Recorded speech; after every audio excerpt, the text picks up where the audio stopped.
Hello friends, welcome to Sharada competitive academy. 2022 GPST ಎಕ್ಸಾಮ್ನ question ಪೇಪರ್ನ ವಿಶ್ಲೇಷಣೆಯನ್ನು ಮಾಡ್ತಾ ಬರ್ತಿದ್ವಿ. ಇವತ್ತು ನಾವು 2022 GPSTನಲ್ಲಿ ನಡೆದಿರುವಂಥ ಎಲ್ಲ ಸಬ್ಜೆಕ್ಟ್ ವೈಸ್ ಬಿಡಿಸ್ತಾ ಇದ್ವಿ ಕ್ವಶನ್ ಆ್ಯಂಡ್ ಆನ್ಸರ್ಸ್ನ. ಯಾರು ಈ ಒಂದು ಕ್ವಶನ್ ಪೇಪರ್ಸ್ ನೋಡಬೇಕು ಅಂತ ಇದ್ದೀರೋ ಅವರು ನಮ್ಮ ಚಾನಲ್ನ ವೀಕ್ಷಣೆ ಮಾಡ್ತಾ ಬನ್ನಿ. ಹಾಗೆ ಯಾರು ನಮ್ಮ ಚಾನಲ್ ಸಬ್ಸ್ಕ್ರೈಬ್ ಆಗಿಲ್ಲ, ಸಬ್ಸ್ಕ್ರೈಬ್ ಆಗಿ ಒಂದು ಲೈಕ್ ಮಾಡ್ತಾ ಈ ಕ್ಲಾಸ್ನ ಕೇಳ್ತಾ ಬರೋಣ. ನೋಡಿ, ಇದು ಶೈಕ್ಷಣಿಕ ಮನೋವಿಜ್ಞಾನ 76ನೇ ಕ್ವಶನ್. GPSTನಲ್ಲಿ 25 ಮಾರ್ಕ್ಸ್ ಕನ್ನಡ ಇರುತ್ತೆ,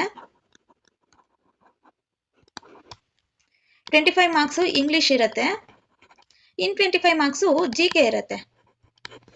ಅಲ್ಲಿಗೆ 75 ಆಗುತ್ತೆ. 76ರಿಂದ ನಮಗೆ ಸೈಕಾಲಜಿ ಕ್ವಶನ್ಸ್ ರೈಸ್ ಆಗುತ್ತೆ. ಟೋಟಲ್ ನಮಗೆ GPSTರಲ್ಲಿ 50 ಮಾರ್ಕ್ಸ್ಗೆ ಈ ಒಂದು ಸೈಕಾಲಜಿ ಇರುತ್ತೆ ಕ್ವಶನ್ಸು. ಇವಾಗ 76ನೇ ಕ್ವಶನ್ ಇಂದ ನೋಡ್ತಾ ಬರೋಣ. ನೋಡಿ, ಡಿಸ್ಲೆಕ್ಸಿಯಾ ಸ್ಥಿತಿಯು ಹೊಂದಿರುವ ಕ್ಲಿಷ್ಟತೆ. ಆಪ್ಷನ್ 1 ಓದುವುದು, ಆಪ್ಷನ್ 2 ಮಾತನಾಡುವುದು, ಆಪ್ಷನ್ 3 ಕೇಳುವುದು, ಆಪ್ಷನ್ 4 ವೀಕ್ಷಿಸುವುದು. ಡಿಸ್ಲೆಕ್ಸಿಯಾ ಅಂತ ಅಂದ್ರೆ ಏನು? ಡಿಸ್ಲೆಕ್ಸಿಯಾ ಅಂತ ಅಂದ್ರೆ ಯಾವ ಮಗು ತಾನು ಓದುವುದರಲ್ಲಿ ಕಷ್ಟವನ್ನ ಎದುರಿಸ್ತಾನೋ ಅಂಥದ್ದನ್ನು ನಾವು ಡಿಸ್ಲೆಕ್ಸಿಯಾ ಅಂತ ಕರಿತೀವಿ. ಹಾಗಾದ್ರೆ ಇದಕ್ಕೆ ಆನ್ಸರ್ ಮೊದಲನೇದು ಡಿಸ್ಗ್ರಾಫಿಯಾ. ಡಿಸ್ಗ್ರಾಫಿಯಾ ಅಂತ ಅಂದ್ರೆ ಮಗು ಬರವಣಿಗೆಯಲ್ಲಿ ತೊಂದರೆಯನ್ನ ಅನುಭವಿಸ್ತಾ ಇದ್ರೆ ಅದನ್ನ ನಾವೇನಂತ ಕರಿತೀವಿ? ಡಿಸ್ಗ್ರಾಫಿಯಾ. ಬರವಣಿಗೆಯಲ್ಲಿ ನ್ಯೂನ್ಯತೆ ಇದ್ರೆ ಅದನ್ನ ಡಿಸ್ಗ್ರಾಫಿಯಾ ಅಂತ ಹೇಳ್ತೀವಿ. ಡಿಸ್ಕ್ಯಾಲ್ಕ್ಲಿಯಾ ಅಂದ್ರೆ ಲೆಕ್ಕ ಮಾಡೋದ್ರಲ್ಲಿ ಆತನಿಗೆ ದೋಷ ಇದ್ರೆ ಅಥವಾ ನ್ಯೂನ್ಯತೆ ಇದ್ರೆ ಅದನ್ನ ನಾವು ಡಿಸ್ಕ್ಯಾಲ್ಕ್ಲಿಯಾ ಅಂತ ಕರಿತೀವಿ.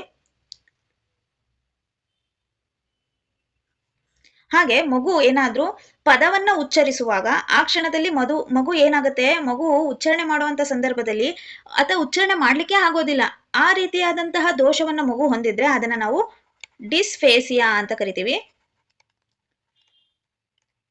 ಹಾಗೆ ಮಗು ಏನಾದ್ರೂ ಆಸಕ್ತಿ ತೋರೋದ್ರಲ್ಲಿ ಆತನಿಗೆ ತೊಂದರೆ ಉಂಟಾದ್ರೆ, ಮಕ್ಕಳಲ್ಲಿ ಆಸಕ್ತಿ ತೋರದೇ ಇರೋವಂಥದ್ದನ್ನ ನಾವು ಡಿನೋಮಿಯಾ ಅಂತ ಕರಿತೀವಿ. ಏನು? ಡಿನೋಮಿಯಾ. ಓದೋದ್ರಲ್ಲಿ ಮಗುಗೆ ತೊಂದರೆ ಅನುಭವಿಸ್ತಾ ಇದ್ರೆ ಅದನ್ನ ನಾವು ಡಿಸ್ಲೆಕ್ಸಿಯಾ ಅಂತ ಕರಿತೀವಿ. ನೆಕ್ಸ್ಟ್ ನೋಡಿ,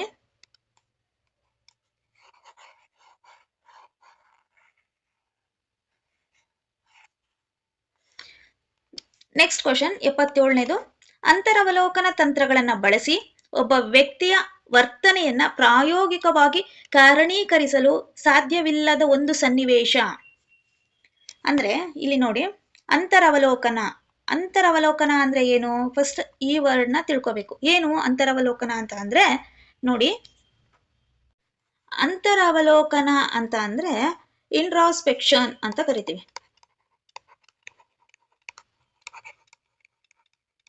ಇಂಟ್ರಾಸ್ಪೆಕ್ಷನ್ ಅಂದ್ರೆ ಅಂತರವಲೋಕನ ಅಂದ್ರೆ ಇನ್ನರ್ ವ್ಯೂ. ಅಂದ್ರೆ ಏನು? ಇನ್ನರ್ ವ್ಯೂ ಅಥವಾ ಸೆಲ್ಫ್ ರಿಫ್ಲೆಕ್ಷನ್. ಇಂಟ್ರಾಸ್ಪೆಕ್ಷನ್ ಅಂದ್ರೆ ಅಂತರವಲೋಕನ ಅಂದ್ರೆ ಒಳಗಡೆ ಇರುವಂತದ್ದನ್ನ, ತಮ್ಮ ಒಳಗೆ ತಾವೇ ಅವಲೋಕನ ಮಾಡುವಂತದ್ದನ್ನ, ಅಬ್ಸರ್ವೇಷನ್ ಮಾಡುವಂತದ್ದನ್ನ ನಾವು ಏನಂತ ಕರಿತೀವಿ?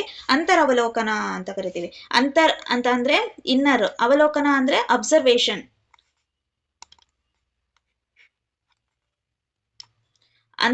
ಅಂದ್ರೆ ಏನು? ಅಂತ ಅಂದ್ರೆ ಇನ್ನರ್ ಅಂತ, ಅವಲೋಕನ ಅಂದ್ರೆ ಅಬ್ಸರ್ವೇಷನ್. ಅಂತರವಲೋಕನ ಅಂದ್ರೆ ಇನ್ನರ್ ಅಲ್ಲಿ ಇರುವಂತದ್ದು, ಒಳಗಡೆ ಏನ್ ನಡೀತಿದೆ ಅದ್ರ ಬಗ್ಗೆ ನಾವು ಅನ್ವೇಷಣೆ ಮಾಡುವಂತದ್ದನ್ನ, ಅಬ್ಸರ್ವೇಷನ್ ಮಾಡುವಂತದ್ದನ್ನ ನಾವು ಏನಂತ ಕರಿತೀವಿ? ಅಂತರವಲೋಕನ. ಅವಲೋಕನವನ್ನ ಮಾಡುವಂಥದ್ದು, ಒಳಗಡೆ ಇರುವಂತದ್ದು, ನಮ್ಮ ಬಗ್ಗೆ ನಾವೇ ಅಬ್ಸರ್ವೇಷನ್ ಮಾಡೋದನ್ನ ನಾವು ಏನಂತ ಕರಿತೀವಿ? ಅಂತರವಲೋಕನ ಅಂತ ಕರಿತೀವಿ.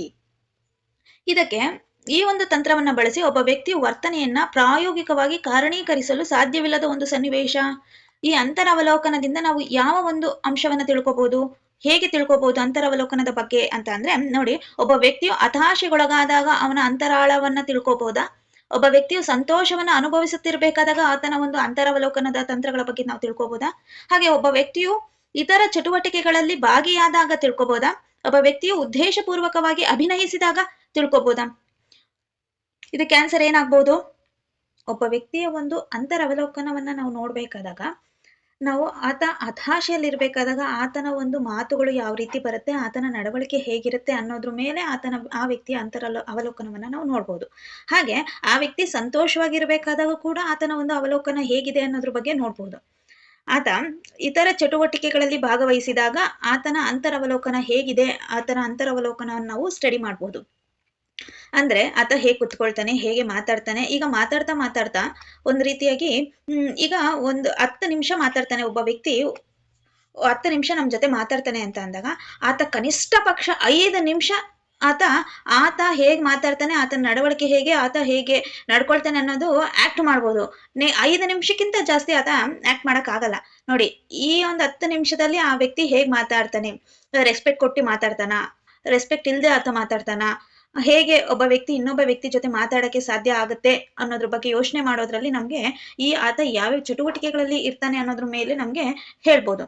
ಹಾಗೆ ಉದ್ದೇಶಪೂರ್ವಕವಾಗಿ ಆತ ಅಭಿನಯಿಸಿದಾಗ, ಆತ ನಾನು ಹೀಗೆ ಮಾಡ್ಬೇಕು ಅಂತ ಉದ್ದೇಶಪೂರ್ವಕ ಮಾಡ್ತಾನಲ್ಲ, ಆಗ ಅದನ್ನ ಅಂತರವಲೋಕನ ತಂತ್ರಗಳನ್ನ ಮಾಡೋಲಿಕ್ಕೆ ಸಾಧ್ಯವಿಲ್ಲ. ಈ ಕ್ವಶನ್ಗೆ ಆನ್ಸರ್ ನೋಡಿ. ಅಂತರವಲೋಕನ ತಂತ್ರಗಳನ್ನ ಬಳಸಿ ಒಬ್ಬ ವ್ಯಕ್ತಿ ವರ್ತನೆಯನ್ನ ಪ್ರಾಯೋಗಿಕವಾಗಿ ಕಾರಣೀಕರಿಸಲು ಸಾಧ್ಯವಿಲ್ಲದ ಒಂದು ಸನ್ನಿವೇಶ ಅಂತ ಅಂದ್ರೆ, ಉದ್ದೇಶಪೂರ್ವಕವಾಗಿ ಆತ ಏನಾದ್ರೂ ಅಭಿನಯಿಸ್ತಾ ಇದ್ರೆ ಆತನ ಅಂತರವಲೋಕನ ತಂತ್ರಗಳನ್ನ ಕಾರಣೀಕರಿಸೋದಕ್ಕೆ ಸಾಧ್ಯ ಆಗೋದಿಲ್ಲ. ನೆಕ್ಸ್ಟ್ ಕ್ವಶನ್ ಏನ್ ಕೊಟ್ಟಿದ್ದಾರೆ ಅಂತ ನೋಡೋಣ.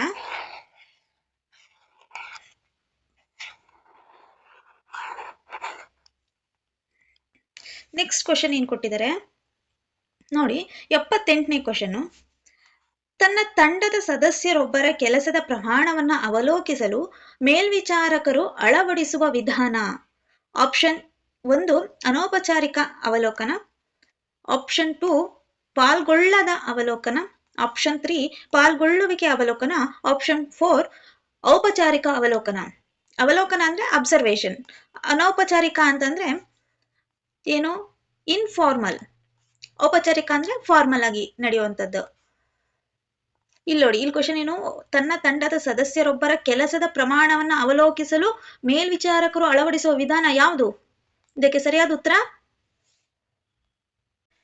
ಇದಕ್ಕೆ ಕರೆಕ್ಟ್ ಆನ್ಸರ್ ಪಾಲ್ಗೊಳ್ಳುವಿಕೆ ಅವಲೋಕನ. ಔಪಚಾರಿಕ ಅಂದ್ರೆ ಫಾರ್ಮಲ್, ಒಂದು ಪ್ಲಾನ್ ಇರುತ್ತೆ, ಆ ಪ್ಲಾನ್ ಪ್ರಕಾರನೇ ನಡ್ಕೊಂಡು ಹೋಗೋದು. ಒಂದು ಸಿಲೆಬಸ್ ಇರುತ್ತೆ, ಅದಕ್ಕೆ ಒಂದು ಎಕ್ಸಾಮ್ಸ್ ಇರುತ್ತೆ, ಕರೆಕ್ಟ್ ಆಗಿ ಎಲ್ಲಿ ಯಾವ್ಯಾವ ಡೇಟಲ್ಲಿ ಎಕ್ಸಾಮ್ಸ್ ನಡೀಬೇಕು, ಆ ಎಕ್ಸಾಮ್ಸ್ ಅಲ್ಲಿ ಸರಿಯಾದ ಉತ್ತರ ಹೇಗೆ ಬರಿಬೇಕು, ಆ ಉತ್ತರ ಬರೆದ್ಮೇಲೆ ಅದನ್ನ ಹೇಗೆ ಇವ್ಯಾಲ್ಯೂಯೇಷನ್ ಮಾಡಬೇಕು, ಸ್ಕೀಮ್ ಆಫ್ ಇವ್ಯಾಲ್ಯೂಯೇಷನ್ ಹೇಗಿರುತ್ತೆ, ಒಂದು ಕ್ಲಾಸಸ್ ಹೇಗೆ ನಡಿಬೇಕು, ಈ ಎಲ್ಲದ್ರ ಬಗ್ಗೆ ಪ್ಲಾನ್ ಇರುವಂತದ್ದೇ. ಆ ಪ್ಲಾನ್ ಇರೋದನ್ನ ನಾವು ಔಪಚಾರಿಕ ಅಂತ ಕರಿತೀವಿ. ಅಂದ್ರೆ ಔಪಚಾರಿಕ ಅವಲೋಕನ, ಒಂದು ಪ್ಲಾನ್ ಮುಖಾಂತರ ನಾವು ಅಬ್ಸರ್ವೇಷನ್ ಮಾಡೋದನ್ನ ನಾವೇನಂತ ಕರಿತೀವಿ, ಔಪಚಾರಿಕ.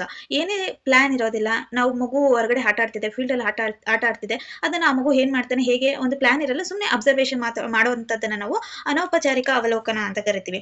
ಆ ಮಗು ಆ ತಂಡದಲ್ಲಿ ಪಾಲ್ಗೊಳ್ಳದೇ ಇದ್ದಾಗ ನಾವು ಹೇಗೆ ಅಬ್ಸರ್ವೇಷನ್ ಮಾಡ್ಲಿಕ್ಕಾಗತ್ತೆ? ಪಾಲ್ಗೊಳ್ಳದ ಅವಲೋಕನ ಇದಕ್ಕೆ ಸಾಧ್ಯ ಇಲ್ಲ. ಪಾಲ್ಗೊಳ್ಳುವಿಕೆ ಅವಲೋಕನ, ಆ ವ್ಯಕ್ತಿ, ಆ ಮಗು ಆ ಒಂದು ಈ ತಂಡ, ಒಂದು ಟೀಮ್ ಅಲ್ಲಿ ಸದಸ್ಯನಾಗಿದ್ದಾಗ ಮಾತ್ರ ತಾನೇ ನಾವು ಮೇಲ್ವಿಚಾರಕರು ಆ ಮಗುವನ್ನ ಅಬ್ಸರ್ವೇಷನ್ ಮಾಡ್ಲಿಕ್ಕೆ ಸಾಧ್ಯ ಆಗುತ್ತೆ. ಹಾಗಾಗಿ ಪಾಲ್ಗೊಳ್ಳುವಿಕೆ ಅವಲೋಕನ ಅನ್ನೋದು ಇದಕ್ಕೆ ಸರಿಯಾದ ಉತ್ತರ ಆಗುತ್ತೆ. ನೆಕ್ಸ್ಟ್ 79ನೇ ಪ್ರಶ್ನೆ, ಸ್ವತಂತ್ರ ಚಲಕ. ಸ್ವತಂತ್ರ ಚಲಕ ಅನ್ನುವಂಥದ್ದು ಪ್ರಚೋದನೆ ಆಗಿದೆ. ಅವಲಂಬಿತ ಚಲಕ ಏನು ಅಂತ ಕೇಳಿದ್ದಾರೆ. ಆಪ್ಷನ್ 1 ಪ್ರತಿಕ್ರಿಯೆ, ಆಪ್ಷನ್ 2 ಸಾಧನ, ಆಪ್ಷನ್ 3 ಸ್ಥಿರ, ಆಪ್ಷನ್ 4 ಪ್ರಯೋಗಕರ್ತ. ಇದಕ್ಕೆ ಸ್ವತಂತ್ರ ಚಲಕ ಪ್ರಚೋದನೆ. ಈ ಪ್ರಚೋದನೆ ನೀಡಿದಾಗ, ಅವಲಂಬಿತ ಚಲಕ ಅಂದ್ರೆ ಪ್ರಚೋದನೆ ನೀಡಿದಾಗ ನಮ್ಗೆ ಏನ್ ಬರುತ್ತೆ? ನಾವು ಪ್ರಚೋದನೆಯನ್ನ ಕೊಟ್ಟಾಗ ನಮ್ಗೆ ಏನ್ ಸಿಗತ್ತೆ? ಪ್ರತಿಕ್ರಿಯೆ ಸಿಗತ್ತೆ.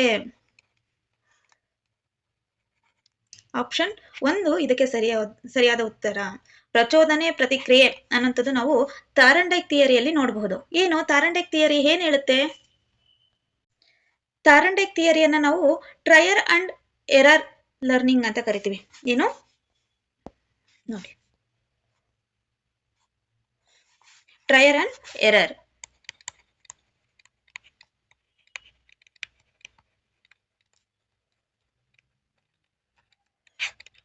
ಟ್ರಯಲ್ ಅಂಡ್ ಎರರ್ ಅಂದ್ರೆ ಪ್ರಯತ್ನ ಪ್ರಮಾದ ಕಲಿಕೆ ಅಂತ ಕರಿತೀವಿ, ಅಥವಾ ಸಂವೇದನಾ ಗತಿ ಕಲಿಕೆ ಅಂತ ಕರಿತೀವಿ. ಸಂವೇದನಾ ಗತಿ ಕಲಿಕೆ ಅಂತಾನೂ ಕೂಡ ಕರಿತೀವಿ. ಇಲ್ಲಿ ಮಗುಗೆ ಏನಾದ್ರೂ ಪ್ರಚೋದನೆ ಕೊಟ್ಟಾಗ ಪ್ರತಿಕ್ರಿಯೆ ಉಂಟಾಗುತ್ತೆ ಅನ್ನೋದ್ರ ಬಗ್ಗೆ ಪ್ರಯೋಗ ನೀಡಿ, ಒಂದು ಪ್ರಯೋಗದ ಮೂಲಕ ಈತ ನಮ್ಗೆ ತಿಳಿಸಿಕೊಟ್ಟಿದ್ದಾರೆ ಕಲಿಕೆ ಹೇಗೆ ನಡೆಯುತ್ತೆ ಅನ್ನೋದ್ರ ಬಗ್ಗೆ. ಯಾರು? ತಾರಂಡೈಕ್ ಅವರು.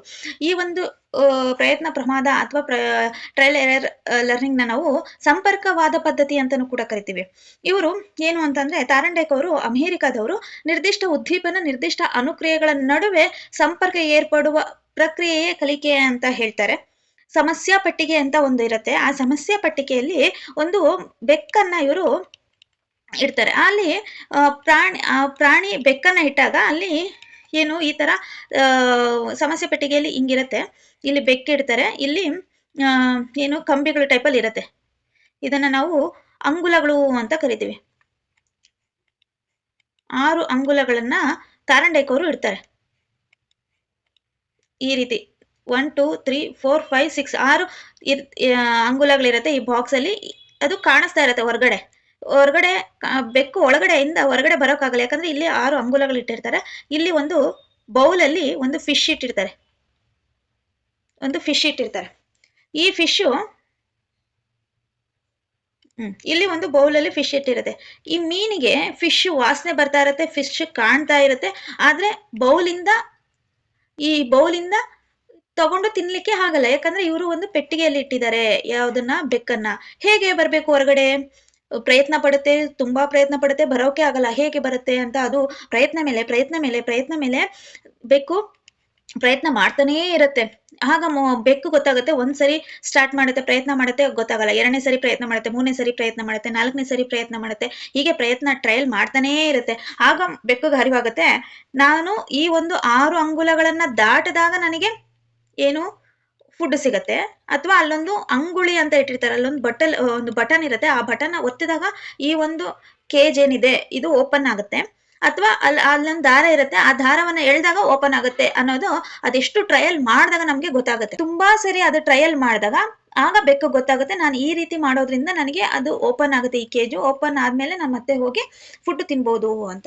ಆಗ ತಾರಂಡೈಕ್ ಅವ್ರು ಏನ್ ಮಾಡ್ತಾರೆ, ಈ ಕೇಜಲ್ಲಿ ಇರುವಂತ ಒಂದು ಬೆಕ್ಕನ್ನ ಫಸ್ಟ್ ಸರಿ ಏನೋ ಆಕಸ್ಮಿಕವಾಗಿ ಏನೋ ಒಂದು ತಾಕಿರುತ್ತೆ, ಗೊತ್ತಿರುತ್ತೋ ಅಥವಾ ಅಂಗುಳಿಗಳನ್ನ ದಾಟಿರುತ್ತೋ ಅಥವಾ ದಾರವನ್ನ ಇಳ್ದಿರುತ್ತೋ, ಆಕಸ್ಮಿಕವಾಗಿ ಆ ರೀತಿ ಆಗಿರುತ್ತೆ.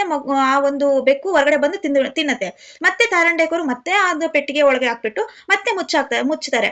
ಆಗ ಮತ್ತೆ ಮಾಡುತ್ತೆ, ಮತ್ತೆ ಪ್ರಯತ್ನವನ್ನ ಮಾಡುತ್ತೆ. ಹೀಗೆ ಸುಮಾರು ಸರಿ ಮಾಡಿದಾಗ ಆ ಬೆಕ್ಕಿಗೆ ಗೊತ್ತಾಗುತ್ತೆ, ನನ್ಗೆ ಈ ದಾಟದಾಗ ಅಥವಾ ದಾರವನ್ನ ಎಳ್ದಾಗ ಅಥವಾ ಅಂಗುಳಿಗಳನ್ನ ಒತ್ತಿದಾಗ ನಮ್ಗೆ ಆ ಬಟನ್ ಒತ್ತಿದಾಗ ನನ್ಗೆ ಈ ಒಂದು ಸಮಸ್ಯೆ ಪೆಟ್ಟಿಗೆ, ಈ ಒಂದು ಕೇಜ್ ಓಪನ್ ಆಗುತ್ತೆ, ಆಗ ನಾನು ಹೋಗಿ ಫುಡ್ ತಿನ್ಬೋದು ಅನ್ನೋದು ಆ ಬೆಕ್ಕಿಗೆ ಅರಿವಾಗುತ್ತೆ. ಇದರಿಂದ ನಾವು ಕಲಿಕೆಯಲ್ಲಿ ಹೇಗೆ ನಾವು ತಿಳ್ಕೊಬಹುದು ಅಂತಂದ್ರೆ, ತಾರಂಡೈಕ್ ಹೇಗೆ ತಿಳಿಸಿದ್ರು, ಏನಂತ ತಿಳಿಸಿದ್ರು ಅಂತ ಅಂದ್ರೆ, ನಾವು ಎಷ್ಟೇ ತಪ್ಪು ಮಾಡಿದ್ರು ನಮ್ಗೆ ಕಷ್ಟ ಇದೆ ಅಂತ ಅಂದಾಗ ಅದನ್ನ ನಿರಂತರವಾಗಿ ಪ್ರಯತ್ನವನ್ನ ಪಟ್ಟಾಗ ಆ ಒಂದು ಕಷ್ಟ ಕೂಡ ನಮ್ಗೆ ಈಸಿ ಆಗುತ್ತೆ ಅನ್ನೋದು ಈ ಒಂದು ಪ್ರಯೋಗದ ಮೂಲಕ ತಾರಂಡೈಕ್ ಅವರು ನಮ್ಗೆ ತಿಳಿಸ್ಕೊಟ್ರು. ಅಂದ್ರೆ ಮಕ್ಕಳು ಏನ್ ಕಲಿಬೇಕಾದ ವಿಷಯವನ್ನ ಪುನರಾವರ್ತಿಸ್ತಾರೋ, ಏನ್ ರಿವಿಷನ್ ಮಾಡ್ತಾರೋ, ಅದು ರಿವಿಷನ್ ಹೆಚ್ಚಾದಷ್ಟು, ಪುನರಾವರ್ತನೆಗಳು ಹೆಚ್ಚಾದಷ್ಟು, ಸತತ ಅಭ್ಯಾಸಗಳು ಪುನರಾವರ್ತನೆಗಳಿಂದ ವಿಷಯಗಳನ್ನ ತ್ವರಿತವಾಗಿ ಕಲಿತು ಹೆಚ್ಚು ಕಾಲ ನೆನಪಿಟ್ಕೊಳ್ಳಕ್ಕೆ ಸಾಧ್ಯ ಆಗುತ್ತೆ ಅನ್ನೋದ್ರ ಬಗ್ಗೆ ತಾರಂಡೈಕ್ ಅವರು ನಮ್ಗೆ ತಿಳಿಸ್ಕೊಟ್ಟಿದ್ದಾರೆ. ಇದೇ ಈ ಒಂದು ಪ್ರಯತ್ನ ಪ್ರಮಾದ ದೋಷ ತಾರಂಡೈಕ್ ಅವರು ಹೇಳಿರುವಂತ ಒಂದು ಪ್ರಯೋಗದ ಮೂಲಕ ನಮಗೆ ತಿಳಿಸ್ಕೊಟ್ಟಿರುವಂತದ್ದು ಆಗಿದೆ.